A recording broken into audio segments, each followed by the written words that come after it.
الحمد للہ رب العالمین والصلاة والسلام علی اشرف الانبیاء والمرسلین وبعد۔ اللہ تبارک و تعالیٰ قرآن کریم کے اندر فرماتا ہے وَزَيَّنَ لَهُمُ الشَّيْطَانُ أَعْمَالَهُمْ فَصَدَّهُمْ عَنِ السَّبِيلِ فَهُمْ لَا يَهْتَدُونَ۔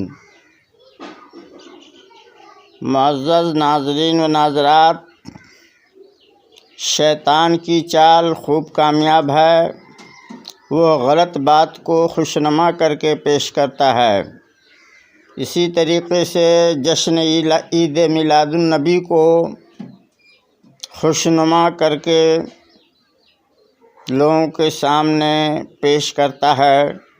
قرآن کریم نے ملکہ سبا کی قوم کی آفتاب پرستی کا ذکر کرتے ہوئے کہا وَزَيَّنَ لَهُمُ الشَّيْطَانُ أَعْمَالَهُمْ فَصَدَّهُمْ عَنِ السَّبِيلِ فَهُمْ لَا يَهْتَدُونَ کہ شیطان کی باریک چال تو دیکھو کہ سورج کے پوجنے والوں کو اس نے یہ باور کرا رکھا ہے کہ تم حق پر ہو، اور وہ فریب نفس میں مبتلا ہونے کی وجہ سے ہدایت کا راستہ بھولے بیٹھے ہیں۔ سورہ کہف میں اللہ تعالیٰ کا ارشاد ہے کہ ہم آپ کو خبر دیتے ہیں بہت نقصان دینے والے کاموں کی، وہ لوگ جن کی ساری محنتیں کسی کام کی نہیں اور وہ یہ سمجھ کر کرتے رہے کہ یہ بہت اچھے کام ہے جو ہم کر رہے ہیں۔ قُلْ هَلْ نُنَبِّئُكُمْ بِالْأَخْسَرِينَ أَعْمَالًا الَّذِينَ ضَلَّ سَعْيُهُمْ فِي الْحَيَاةِ الدُّنْيَا وَهُمْ يَحْسَبُونَ أَنَّهُمْ يُحْسِنُونَ صُنْعًا۔ اس گروہ کی جیتی جاگتی مثال یہ ہے کہ مان رہے ہیں کہ کتاب و سنت میں کوئی دلیل نہیں، مگر پھر بات کو کھینچ تان کر ثابت کرنے کی کوشش کرتے ہیں، کبھی مندوب کہہ کر کبھی مستحب کہہ کر دل کو مطمئن کر لیتے ہیں، جبکہ حقیقت کچھ بھی نہیں۔ تاہم ہمارا فرض بنتا ہے کہ ہم واضح کر دیں کہ یہ نام و نہاد لوگ جو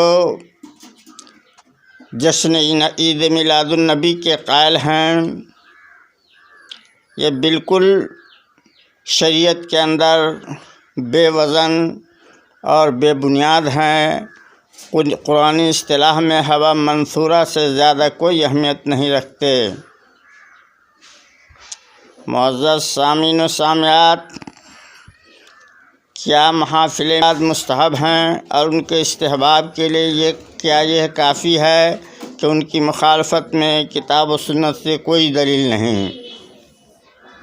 علماء سلف صالحین نے جب اس بدعت کو رواج پکڑتے دیکھا کہ یہ اب عیدین گئی تو انہوں نے بتلایا کہ صاحب اسلام میں صرف 2 عیدیں ہیں۔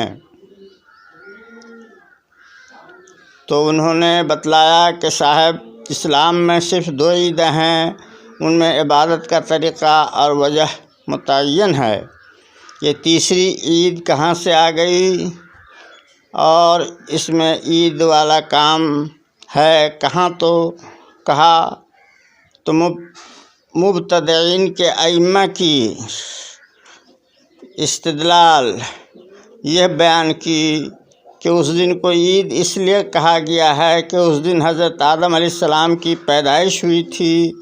اگر حضرت آدم علیہ السلام کی پیدائش عید کے دن قرار دی جا سکتی ہے تو امام الانبیاء کے یوم ولادت کو عید کا دن کیوں قرار نہیں دیا جا سکتا؟ اس کا سادہ سا جواب یہ ہے یوم جمعہ کو عید کسی امتی نے قرار نہیں دیا، اللہ کے حکم سے رسول کائنات صلی اللہ علیہ وسلم نے قرار دیا، اور ان کا یہ حق بے اختلاف مسلم ہے۔ شریعت میں بزرگوں یہ بھی غلط ہے کہ اس دن کو عید قرار دینے کا سبب محض حضرت آدم کی ولادت ہے، کیونکہ جن احادیث سے یہ استدلال کیا گیا ہے انہیں بے بنیاد اور گول مول کر کے اپنے مطلب کی بات لے لی ہے اور باقی چھوڑ دی ہے۔ اہل تحقیق اسے علمی خیانت قرار دیتے ہیں۔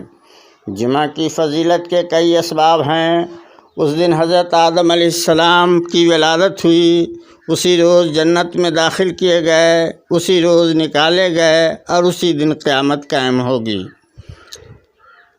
یہ حدیث مسلم شریف کی ہے اور اس کے راوی حضرت ابو ہریرہ رضی اللہ تعالیٰ عنہ ہیں۔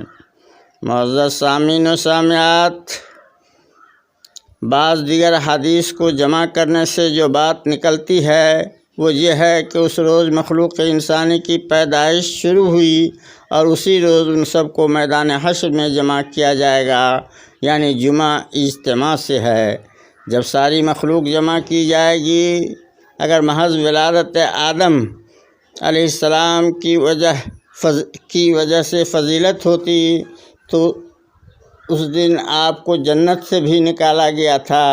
کیا خوشی کی بات ہے، عید و مسرت کا سانحہ ہے، اسی روز قیامت ہوگی۔ کیا وجہ بھی عید و مسرت کی ہے؟ احادیث رسول اللہ صلی اللہ علیہ وسلم کی غلط تشریح اور منمانی تفسیر آپ ہی کی جرأت و جسارت ہے۔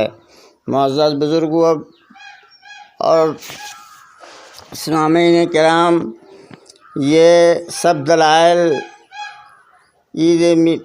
جشن میلاد النبی ماننے والوں کے ہیں، جو بالکل بے بنیاد اور غلط ہے۔ نیز یہ کہ 12 ربیع الاول میں پیدائش ہونے کی وجہ سے عید میلاد کا دن ہے، تو اس عید کی کوئی عبادت ہی بتلائیے جو شریعت نے متعین کی ہو۔ خاص طور پر مروجہ جشن عید میلاد کے جلوس جو سراسر عیسائیوں کے کرسمس کے مشابہ ہیں، اور محافل میلاد جن میں خالص شرکیہ عقائد ہوتے ہیں۔ معزز بزرگوں اور دوستو، یہ سب من گڑھت اور بے بنیاد باتیں ہیں۔ اللہ تبارک و تعالیٰ سے دعا ہے کہ اللہ تبارک و تعالیٰ ہم تمام لوگوں کو ان خرافات اور بدعات سے بچائے اور صحیح راستے پر چلنے کی توفیق عطا فرمائے۔ وصلی اللہ علی سیدنا محمد وعلی آلہ وصحبہ اجمعین۔